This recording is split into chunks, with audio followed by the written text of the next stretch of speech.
बाघ से पहले भारत का राष्ट्रीय पशु कौन था और फिर क्यों बदला गया राष्ट्रीय गर्व का प्रतीक? हम सबने बचपन से यही पढ़ा है कि भारत का राष्ट्रीय पशु बाघ यानी टाइगर है, लेकिन शायद ही किसी ने आपको बताया होगा कि आजाद भारत का पहला राष्ट्रीय पशु यानी नेशनल एनिमल बाघ नहीं था।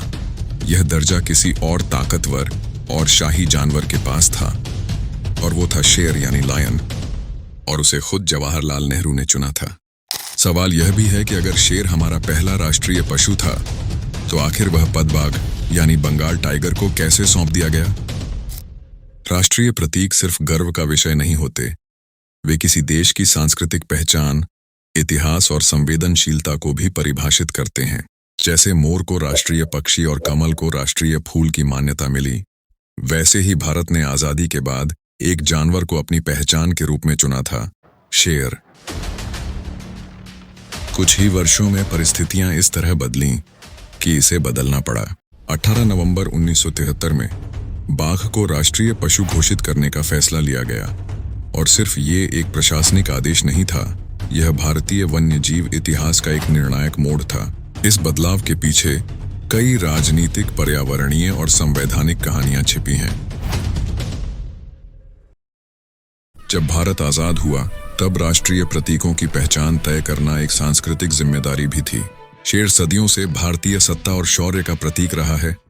अशोक स्तंभ के 4 सिंह, मुगल दरबारों की शाही परंपराएं, ब्रिटिश शासन के आधिकारिक प्रतीक, हर जगह शेर ही दिखाई देता है। यही कारण था कि 1959 में 9 जुलाई को सरकार ने एशियाई लायन को भारत का राष्ट्रीय पशु घोषित किया। कहते हैं कि नेहरू चाहते थे कि राष्ट्रीय पहचान किसी ऐसे जीव के माध्यम से बने जो भारतीय इतिहास, गौरव और ताकत का प्रतिनिधित्व करता हो। शेर इसके लिए आदर्श माना गया, लेकिन यह फैसला स्थायी साबित नहीं हुआ, क्योंकि जल्द ही देश एक बड़े वन्य जीव संकट से जूझने लगा।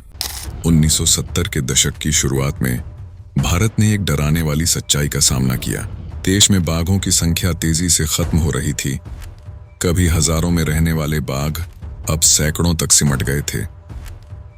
राजाओं की शिकार पार्टियां, ब्रिटिश अफसरों की ट्रॉफी हंटिंग और आजादी के बाद जारी अवैध शिकार ने मिलकर बाघ को लगभग विलुप्ति के कगार पर पहुंचा दिया।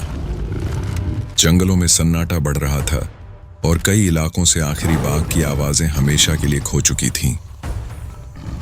सरकार ने जब 1972 में बाघों की गिनती करवाई, तो नतीजे चौंकाने वाले थे। बाघ भारत से गायब हो रहे थे, और अगर तुरंत कदम न उठाया गया तो यह प्रजाति इतिहास बन सकती थी। उसी वक्त भारत ने एक ऐतिहासिक निर्णय लिया, बाघ को बचाना।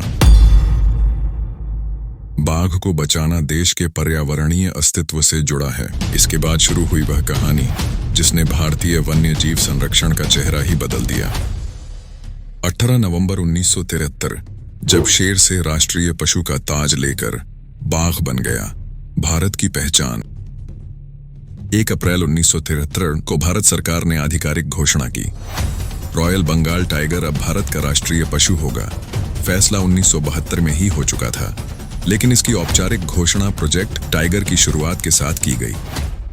यह सिर्फ एक प्रतीक बदलने का फैसला नहीं था, यह भारत का संदेश था कि देश अपने पर्यावरणीय भविष्य के लिए गंभीर है। बाघ को राष्ट्रीय पशु बनाकर भारत ने उसके संरक्षण को सर्वोच्च प्राथमिकता दी। बाघ को चुनने के पीछे कई कारण थे।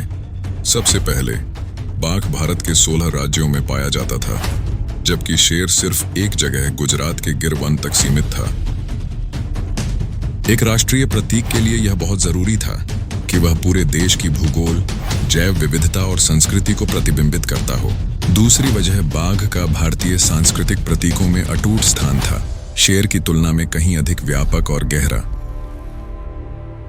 देवी दुर्गा की सवारी, जंगलों की सबसे बड़ी बिल्ली और भारतीय साहित्य से लेकर लोक कथाओं तक बाघ हमेशा शक्ति, साहस और संतुलन का प्रतीक रहा है। क्या शेर को फिर से राष्ट्रीय पशु बनाने का प्रयास हुआ? 2015 में राज्यसभा सांसद परिमल नाथवानी ने national board for wild life से अनुरोध किया था कि शेर को दोबारा राष्ट्रीय पशु घोषित किया जाए, लेकिन बोर्ड ने यह प्रस्ताव खारिज कर दिया।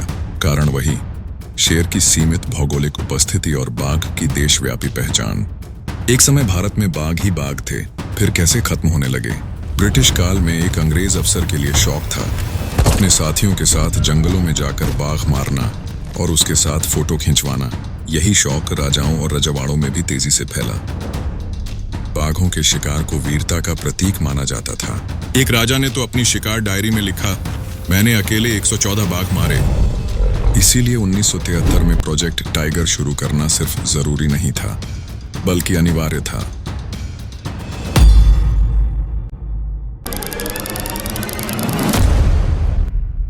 आज भारत दुनिया के कुल बाघों की आबादी के 75% से अधिक का घर है। यह उपलब्धि बताते समय गर्व महसूस होता है कि बाघ को राष्ट्रीय पशु बनाना सिर्फ एक प्रतीक नहीं, बल्कि संरक्षण की जीत है। शेर इतिहास का प्रतीक है, बाघ भविष्य की जिम्मेदारी। राष्ट्रीय पशु का चुनाव किसी शक्ति प्रदर्शन का विषय नहीं होता।